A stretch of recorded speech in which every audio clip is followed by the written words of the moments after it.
U sljedećim minutama vodimo vas u svijet freestyle nogometa.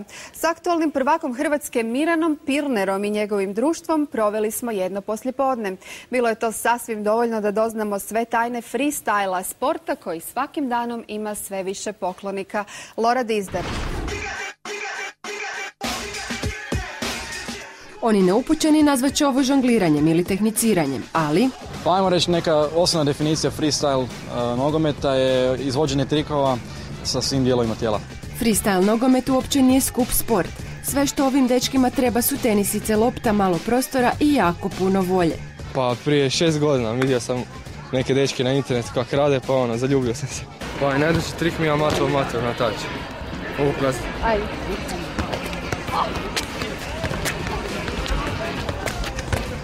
Da bi se popeo na tron hrvatskog freestyle nogometa, Miranu je trebalo 5 godina.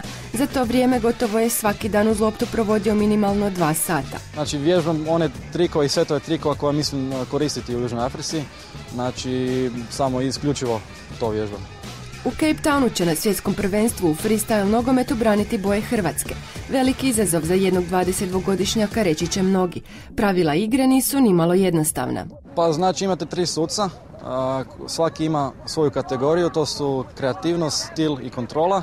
Znači svaki je zadužen za jednu od tih kategorija i na kraju nastupa, to jest na kraju jednog betla koji traje 3 minute, sudjeluju 2 natjecatelja i izmjenjuju loptu svakih 30 sekundi. Znači na kraju betla suci dižu odluku za kog misle da je bio bolji i tako bolji koji skupi više glasova prolazi dalje. U ovom sportu granice ne postoje. Jedina zabrana je da se ne koriste ruke i da se ostane unutar natjecateljskog područja.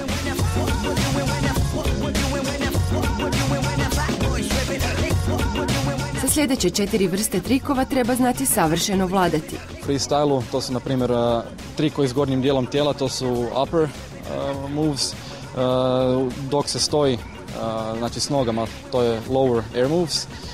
Ima znači trikovi dok se sjedi na podu, to su sit downs, i dok je lopta na tlu, dok baratate sa nogama, to su ground moves, to su, ajmo reći, neki najsličniji pokreti samom nogometu.